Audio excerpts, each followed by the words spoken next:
Battery, 76%. No problem there. Water, 0%. Problem there.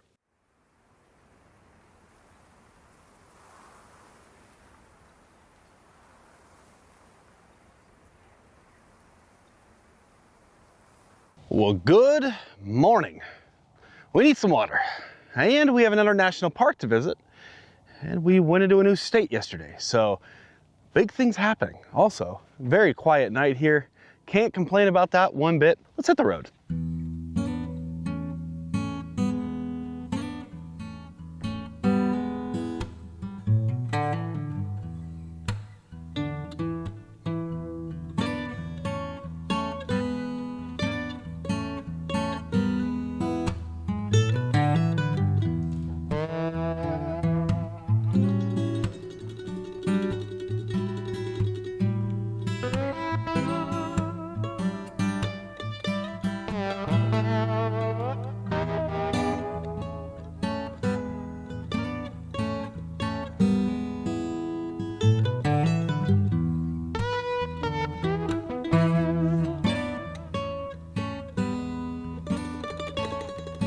There's really no ranking for what is the most beautiful cave in the world. There's no way to measure that, but a lot of... This is Carlsbad Caverns, and monopods, tripods, and bipods, which I didn't even know was a thing in the photography world, are not allowed in the caves. We did not have a reservation, and I would highly recommend you make one, but we have about 20 minutes before we're allowed to go in, which is fun. Actually, the most interesting part is, first, if you didn't know, there's a cave. That's the thing. Second, if you have America the Beautiful Pass, you can get in for free. That's pretty cool. Yeah. I don't know why they didn't charge us, but I feel like they should have. But this is one we were willing to pay for. Absolutely. So some interesting facts about this park though. One, there are sometimes bats. They actually migrate down to Mexico. Right. So from New Mexico to Old Mexico, it's just kind of cool. The interesting thing, there's hundreds and hundreds and hundreds of miles of caves, and apparently one of the biggest areas, or the biggest area. We're gonna go to. Yeah, it can take two U.S. Capitol buildings. Yeah. Within it. They can hold, like, that's so interesting. It's insane. And so we're not sure what to expect. We did watch the movie. The movie was really cool. And apparently all this is formed because all this used to be underwater, it used to be under the sea, and they're using some of the discoveries in here to inform further research into even cancer development. NASA's interested in like because all of this is little microbes that are creating gases that create holes that, and then drippage creates like chemical reactions with other chemicals in the, limestone and things like that. Very scientific things. Yeah, it's stalagmites and stalactites or whatever. Yeah. You know what I mean? Popcorn and lion's tails, yeah. Well, so yeah, so some of this is like stalagmite. It is like a word you wouldn't use, and then you have popcorn. And so and the drapes. And so we'll learn a little bit about this. I didn't want to do too much research before we came here, just because I like experiencing like as they want to present it. Right, and I think this is gonna be really cool, and I'm glad that we could get in today. Absolutely, really neat. And again, I would get here early and maybe make a reservation. Yeah, definitely.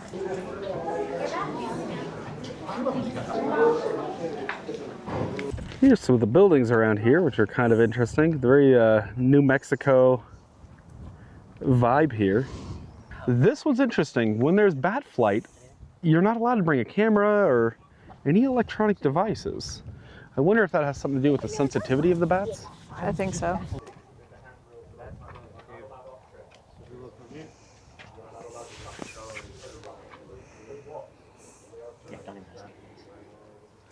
Safety briefing before we go down. All right, there is a huge amphitheater here. I think this is where you can view the bats when they're here. Yeah, when they're here. I wonder if they allow you to go down in there with the bats here. I still find that sign very interesting, the no video cameras during bat flight. However, we're going down. Apparently it's a pretty strenuous hike and no outside anythings. You must have proper cave etiquette. Shut the hell up and don't bring anything consumable from outside inside. No gum, you know. And don't touch anything. And don't touch. That is intense. Oh, whoa.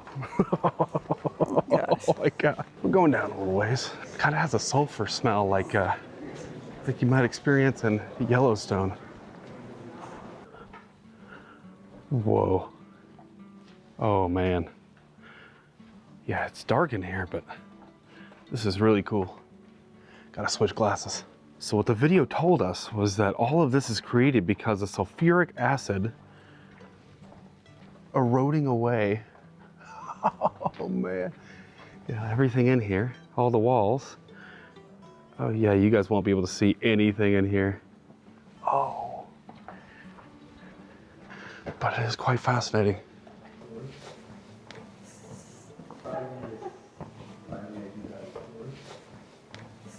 Man. It's like little drips that cause this over time. And build up. We're in the bat cave right now. Oh, this is the back cave part? That's what it says. Smells like it. Oh, this is extraordinary. Look at that. Isn't that wild? Popcorn. You can actually hear the droplets hitting around here. And there's the water. Man. Yeah, you want to have good knees if you come down here. Otherwise, take the elevator, that's for sure. Mm-hmm. It is also quite interesting that they allow lights in here, whereas some caves they will not allow light. Yeah. But they'll allow headlamps and such here as well. They said if you have a light, shine it at your feet. Yeah, some interesting texture there. Oh, we're continuing down even farther. Imagine being the person who found this and was like, whoa, this is cool. And like, it keeps going and it keeps going. And look at all this cool stuff. And then like, hey, other people can come see it too. Like, this is insane. Yeah, this is a trip. It's also still crazy to me that this was all underwater at some point. Yeah. And the fact that it was saltwater actually clearly significantly influenced the fact that this could all exist. And then think about how people explored this without the footpaths that we're on right now, that are pretty intense already. Yeah, definitely not for me. It's like 67 degrees in here. It's almost too warm for a hoodie. And this is just the way in. This isn't even, we're not even there yet. And you don't go out the same way you came in. Whoa. And all that tightness between leads to this cavern here. This huge, almost auditorium. And this is even the biggest one yet. Creepy and evil looking, isn't it? It is massive. It just like feels majestic in here. It's crazy. Well, and you can hear all the dripping here and there. Like this area is kind of eroding some more. But you can hear it all around you. And it's just building up. All that is going to build up more. And it's interesting how the microbes decide what grows and what doesn't, right? Yeah. I mean, there has to be a process and an order for this. Whether or not we understand it is a different story, right? Okay, this is iceberg rock, which weighs 200,000 tons and is the largest piece of sealing or breakdown to fall in Carlsbad Cavern. Apparently it's unlikely to happen again, so. That's good. At least, not while I'm here, please. Thank you.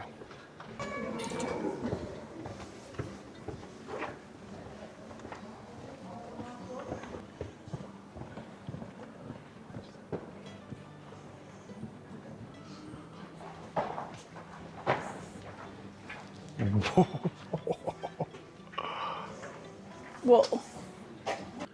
The Swiss cheese pattern in front of you is called spongework or boneyard. Well, how fascinating is that? Wow. Jeez. Of course, the processes are different, very much different, but these remind me a lot of the beautiful Utah parks, the erosion that you see. Very similar, you know, in effect. All right, this is kind of nuts. They actually have a freaking snack bar in here. Oh, wow. But we have the big room, and then the end of the tour is in another 1.2 miles. It's crazy though, these rooms keep getting larger and larger, and yet it's not the end.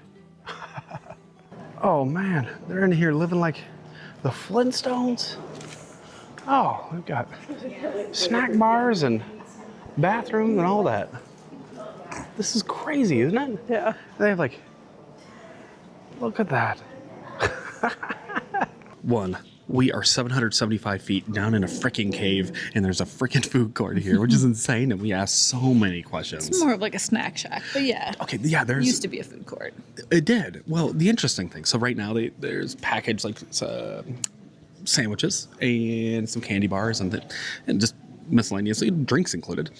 But they actually used to sell hamburgers down here, which, by the way, like putting cave hamburgers on your resume is it's crazy to me. Awesome.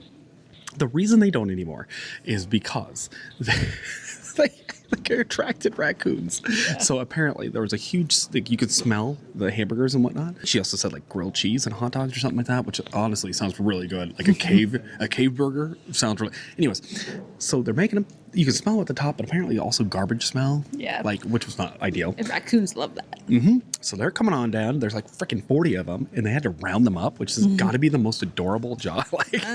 Or treacherous job. I just think it's hilarious. I mean, I don't know. Like, depends on whether or not you like trash pandas. This is also the only area in the cave that you can eat snacks. And apparently there are crickets in here that Cave will like crickets. Yeah, what the like way down here. Well, they'll eat each other if there's nothing else, which is also gross. Yeah. But apparently, like, they'll come out after people leave because they don't want to get stepped on, and they don't like cricket sound. They don't make the sound. No, because they don't want to be found. No, but somehow they figure out how to mate, which I think is interesting. But they'll come out and they'll eat everything that's kind of left behind, which I think is just so interesting. They see like swarms on the trails after people leave. Yeah. And people eat on the trails. Which is both creepy and interesting. Yeah. But, yeah, so hot food, gone. They also installed an elevator way down here, which... In the 70s, they installed it. Which is cool. Yes. But they didn't do an airlock, like a second door. So what was happening, right? So there's these little lakes down here and these little pools. Mm-hmm. What was happening, though, is they were evaporating, and they couldn't quite figure out why, and so they start putting, like, tap water in there. Well, that's a no-go. Can't do that. Messed up the microbiome of this whole area. Naturally. Which that's interesting. So then they figured out, okay, well, just don't, because the air's getting vacuumed out by the elevator. Don't do that. Good to go. That's 1 feet. But the other thing is, like, they've got lights intermittently. Like, it's not a bright cave by any means. No. Well, maybe right here. But the fascinating thing about the lights is they can cause algae growth. And there's apparently two reasons. One, the intensity and the color temperature of the lights can increase algae growth. But also the heat that those lights would put off. So they switched to LEDs. It's not an issue anymore. Mm-hmm. But that's kind of fascinating. Yeah, and they actually have volunteers that'll come down and scrub algae off of things. Mm-hmm. Which sounds horrible to me, but I mean, especially depending on where it's at, right? Yeah. Some of the areas that they put these lights are like way out in there. Which, by the way, how did they get the power down here? Big wires. They have huge wire runs. They run them through the natural entrance, and they also run them through the elevator shaft. So that's a thing. But we're not supposed to touch these, but apparently they figured out like, hey, we don't mess with the microbiome. We can use a cleaning agent, but algae is bad and gross, but it's bad because it'll kill the good microbiome, which is fascinating. And thinking it's this whole fascinating deal to learn about like our own gut microbiome. You hear about that, the mouth microbiome, but we are just a bunch of microbes, cells and microbes, right? And but we are just clustered in a certain way, and then like a cactus is kind of the same thing, but so is this whole cave, and then. So it is interesting the conditions of which this cluster of microbes can exist, right? Like we would not be able to survive down here. Like us, we're different than bats, different than cactus, different than algae, different than Isn't that interesting? Cave crickets. And like what we can ingest, right? Like a dog can't have chocolate, right? But we can. Isn't that weird? Chocolate. Isn't that just like, I don't know, that's kind of nuts to think about. Yeah. Anywho. We had just made it to the beginning of the big room, so that was just the walk in. And we're another 1.25 miles around an area, and then we're going to head back out. Yeah, so let's go see what else there is. Let's go.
out and back in fresh air.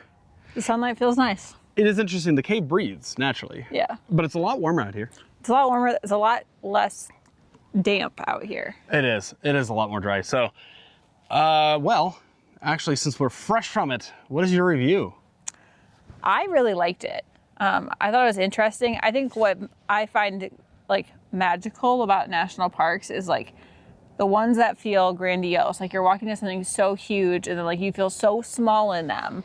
And it's just like, how in the world did the earth create something like this big? And Right. we get to like be in it. And we're like ants in it.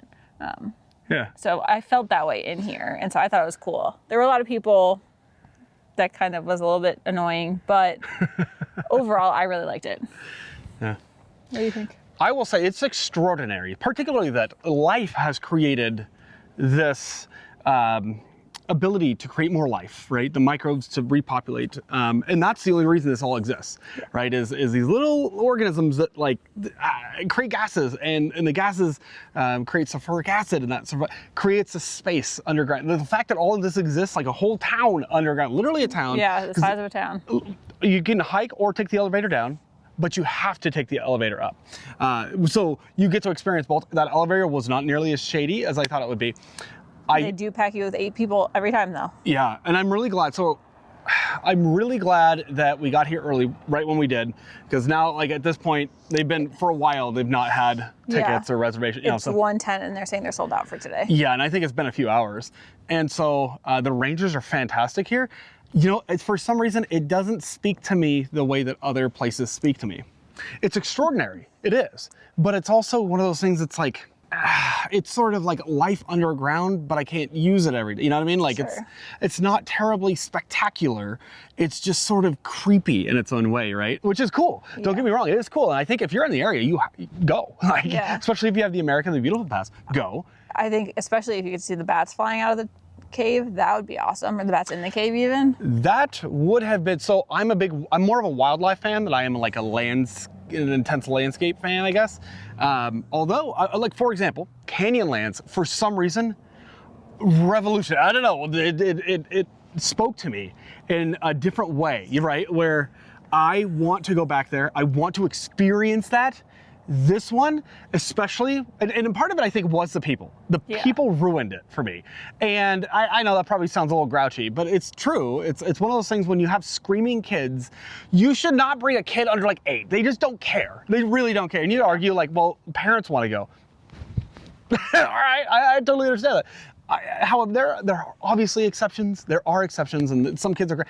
But I think that most of the kids are like, okay. You know, they're like, you know, they're like kids, they don't have context for why this is so cool. Well, and especially in here where the rangers especially tell you, like, you have to be within an arm's length of a parent. Like, your kid can't just, like, walk ahead of, like, you know, like, you have to be close to your parent. You have to, like, it's not fun for a kid.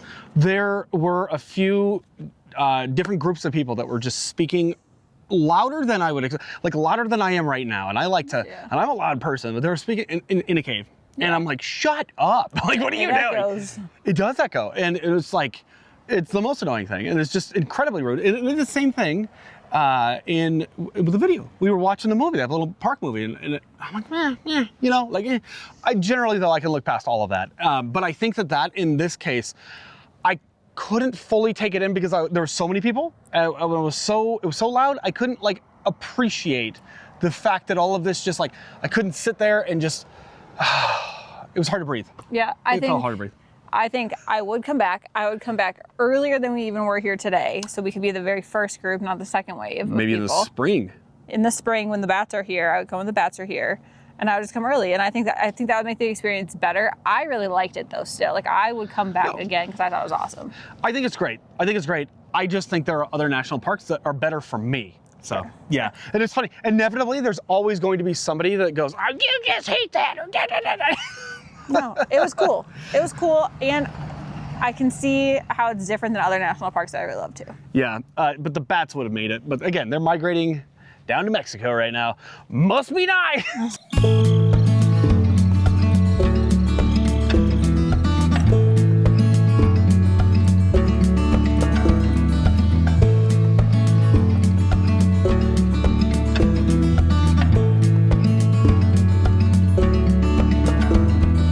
We have found some water, and we're kind of parked like idiots because there was somebody right here, but hey, getting that water in there, that's perfect. Yeah, if you go and you ask the attendant at this gas station, they'll let you fill up with their spigot on the side of the building. It's kind of nice. Yeah, their fuel prices, not what I'd say is the best, but yeah, grab a couple gallons from them. That's what we did. Yep.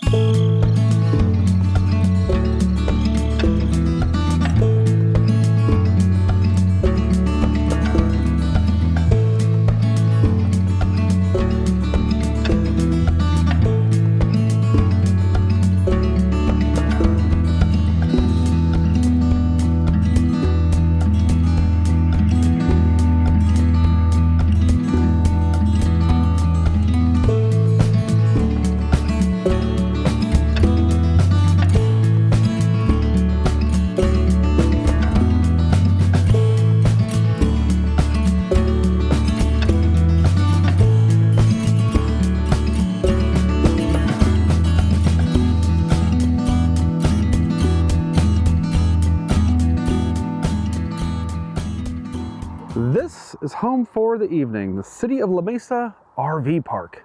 And although it's probably hard to tell from this, it's free. It's free for 4 nights. And that is our spot. Hard to tell, kind of out there in the back. We actually have power and water. I don't know about a dump station, but I assume. There is a dump station here. Yeah, so that'll be nice actually. And because of that, I really wish we had our AC working right now. We could use the heat function. Oh, man, it's good to be parked. Yeah. Found this spot a long time ago, and I've saved it on my Google Maps. We, unfortunately, kind of blew right by, was it Bisbee? Yeah. Yeah, Bisbee, Arizona, which I really wanted to see. But upon doing our checking, like I normally do, the weird thing is that Google Maps, like I have 2 different accounts or 3 different accounts that I use. And unfortunately, like one of them doesn't have some, but it has others. And so I made sure I was on the right account, and Bisbee just didn't show up for whatever reason. I don't know. So this one did, which is really nice. I've had this saved for a while. It's weird. We'll have to show you during the daytime kind of what this area looks like. Obviously at night it doesn't. It looks dark. Yeah.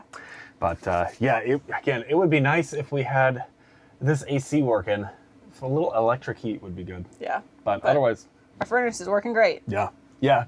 Close down the hatches, and dude, that thing is cooking us right out. That is, whew. And also, the truck says it's like 48 degrees out. I think it's a little lower than that. It feels very cold outside. The humidity is also somewhere around 45%, something like that. So anyways, we have been killing the hikes. Yeah, we have. We've done like 11 miles in the last 2 days. It's actually a lot for my little feet. Thanks for watching, guys. We'll see you in the next video. Bye, guys. Bye.